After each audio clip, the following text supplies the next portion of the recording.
Hello student, आज की video UP board class 12 के बच्चों के लिए काफी मोस्ट इंपॉर्टेंट होने वाली। जितने भी बच्चे बोर्ड एग्जाम 2022 और 30 मार्च को यानी कल ही आपका पेपर है, तो ये वीडियो 100% देख कर जाना। बोर्ड एग्जाम में देखने को मिल सकता है और इस वीडियो में आपको 10 नंबर अचीव होने वाला है। तो 100% इस वीडियो को पूरा एंड तक जरूर देख कर जाइएगा और आज की इस वीडियो को पूरा अंत तक जरूर देखिएगा। वीडियो को लाइक कर दीजिए। ऐसे ही सारे सब्जेक्ट मैथ और बायोलॉजी, केमिस्ट्री, फिजिक्स की तैयारी करना चाहते हैं, चैनल को तुरंत सब्सक्राइब करके बेल आइकन हिट कर लीजिए। यहाँ पर देखिए जो हम आर्टिकल बताने वाले हैं काफी मोस्ट इंपॉर्टेंट है। देख सकते हैं यहाँ पे वैल्यूज ऑफ न्यूज़पेपर्स यानी कि अखबार की कीमत के बारे में पेपर में आपको पूछ सकता है। काफी इंपॉर्टेंट टॉपिक है।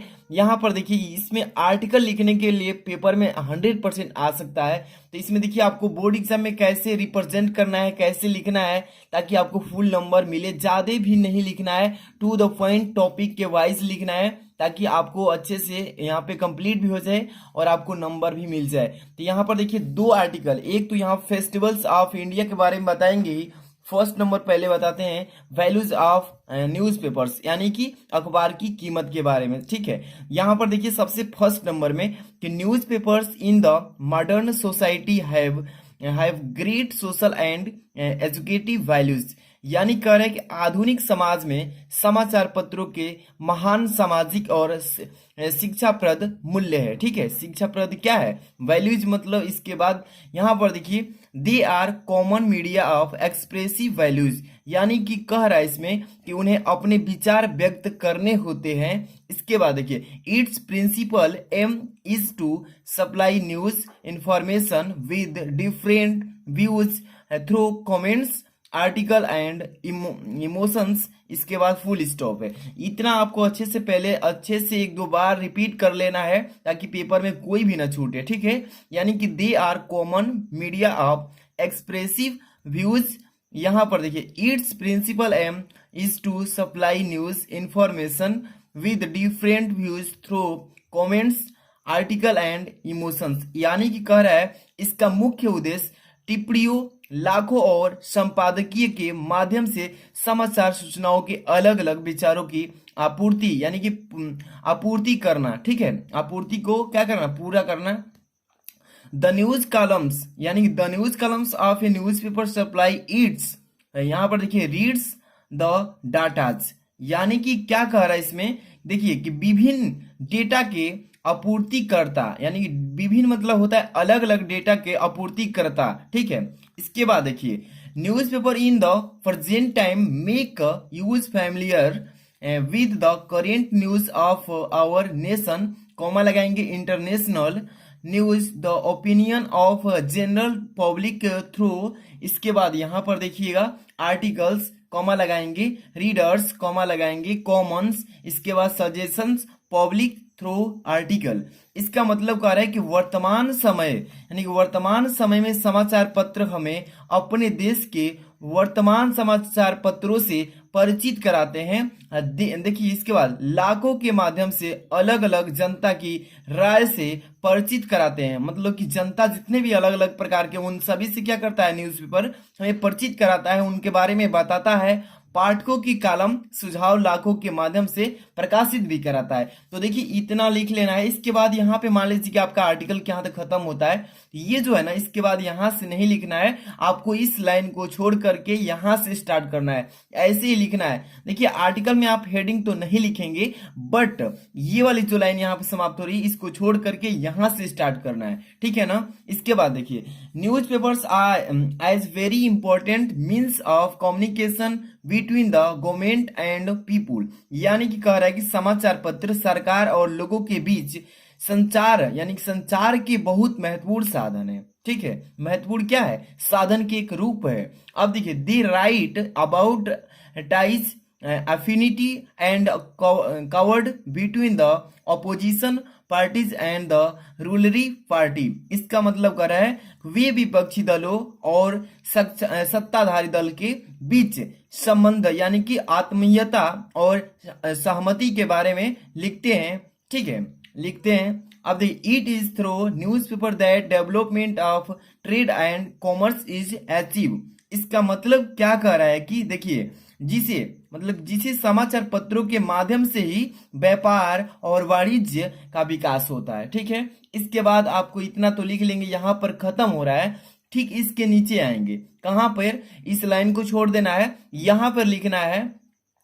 अगर आप आर्टिकल लिख रहे हैं ना तो लास्ट में मन करता है आपको अच्छा से लिखने के लिए तो कंक्लूजन भी लिख सकते हैं। अगर नहीं लिखना चाहते हैं तो ऐसे जो बता रहा हूं इसको ऐसे ही लिख देना है। जैसे कि newspapers are the best means of entertainment and education, यानी कि कह रहे हैं कि समाचार पत्र मनोरंजन और शिक्षा के सर्वोत्तम साधन के रूप में है। यानी कह रहा है कि न्यूज़पेपर जो है हमारा अखबार, ये बेस्ट मतलब सबसे, मीन्स मतलब होता है मतलब, यानी कह रहा है कि समाचार पत्र मनोरंजन और शिक्षा के सर्वोत्तम साधन की क्या है, रूप है। थ्रो शॉर्ट स्टोरीज, यानी शॉर्ट है, शॉर्ट नहीं है, थ्रो शॉर्ट मतलब होता है छोटी, the through short stories narration of historical events, यहाँ पे कॉमा लगाइएगा, religion, doctrines, political speeches, legal opinion and sports news are published almost daily in newspapers.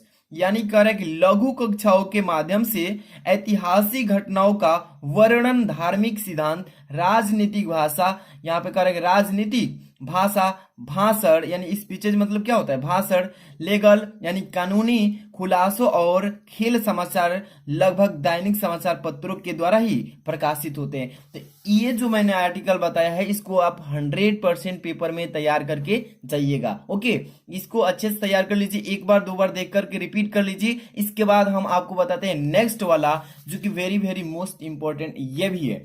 जितने भी बच्चे पेपर दे रहे हैं ना सबकी पेपर बोर्ड में कहीं ना कहीं आपको देखने को मिल सकता है, क्योंकि ये जो है टॉपिक एक ऐसा आर्टिकल का जो कि बोर्ड एग्जाम में डालेगा ही डालेगा। यहाँ पर देखिए फेस्टिवल्स ऑफ इंडिया, यानी कि भारत में त्योहार, यानी भारत के त्योहार के बारे में आप क्या जानते हैं उस पर निबंध लिखिए, यानी कि आर्टिकल लिखिए।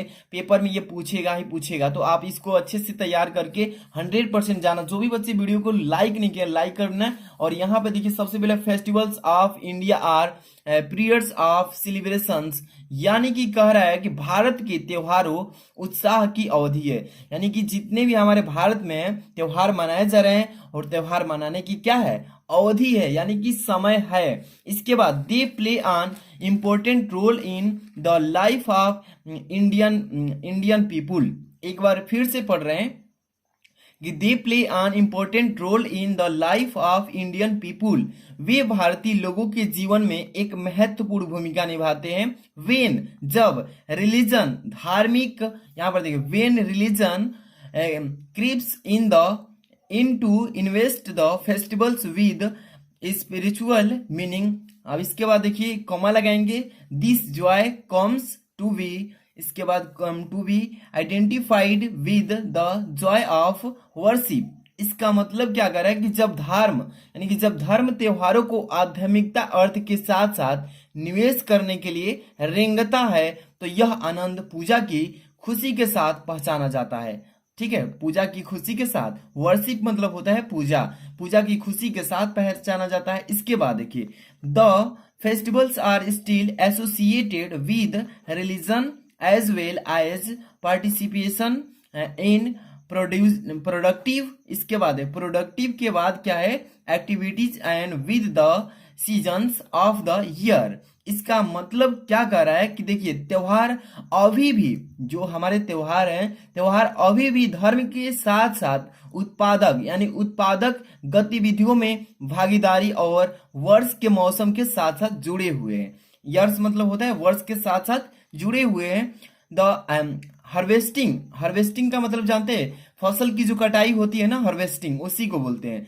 The harvesting festivals, the spring festivals, the swing festivals, इसके बाद during the raining season etc. इसका मतलब देखिए क्या कह रहा है इसमें कि कटाई के त्योहार, द हार्वेस्टिंग फेस्टिवल मतलब कटाई के त्योहार आपको लिख लेना है। द हार्वेस्टिंग फेस्टिवल्स कमा लगाइए, द स्प्रिंग फेस्टिवल्स यानी कि वसंत के त्योहार कमा लगाइए, द स्विंग फेस्टिवल्स यानी कि बारिश के मौसम का त्योहार, during the rainy season of etc मतलब वही हुआ। यहाँ पर देखिए क्या कह रहा है इसमें कि सोइंग फेस्टिवल्स यानी कि धुआई के त्योहार यहाँ पे और बारिश का त्योहार, तो ये यहाँ पे ईटी से लिख देंगे, हो जाएगा कंप्लीट। इसके बाद यहाँ पे पूरा नहीं लिखना है, ठीक इसके नीचे आना है और यहाँ पे आपको अच्छे से पूरा लिख लेना है। जैसे कि आर द क्या लिखा है कि are all associated with men's relation with natural, ठीक है, are all associated with men's relation with natural आपको अच्छे से ही लिखना है। अब इसके बाद even our Durga Puja and Diwali are two month festivals, इतना लिख लेंगे ना। एक एक चीज को अच्छे से अगर समझ कर लिखते हैं तो आपको कॉपी लिखने में बोर्ड एग्जाम में कोई दिक्कत नहीं होगा। इसके बाद देखिए the festivals of light welcome the winter of harvesting season. The festival have their roots in the age-old folk tradition and the impulse of the common man, ठीक है, इतना तो आपको लिख लेना है। इसके ठीक बाद आपको यहां पर मैं समझा देता हूं, देखिए क्या लिखा है कि the regional festivals differ from one state to another, the manner in which they are observed and celebrated are different too, ठीक है, इतना लिख लेंगे। इसके बाद जैसे कंक्लूजन अगर आप नहीं लिखना चाहते हैं तो ये भी लिख सकते हैं, but even through the festivals today have too lost much of their significant in modern time, they still have a definite role of to play. देखिए इतना आपको लिख लेना है, ज्यादा नहीं लिखना है। ज्यादा अगर लिखते हैं तो भी कोई बात नहीं, आपको उतना ही नंबर मिलेगा, बट जितना लिखेंगे जिस टॉपिक पे 2-2 पॉइंट लिखते हैं तो आपको 10 नंबर कोई नहीं रुकेगा। आप देखिए जितने बच्चे वीडियो को लाइक कर देना। इसका पीडीएफ मैं अभी तुरंत ही टेलीग्राम पर सेंड कर रहा हूं, जितने बच्चे नहीं देखे हैं डाउनलोड करके इसको रिपीट करके तैयार कर लीजिएगा। इसके बाद हम नेक्स्ट क्वेश्चन ला रहे हैं इंग्लिश का ही, तो मिलता है नेक्स्ट वीडियो में। Thanks for watching.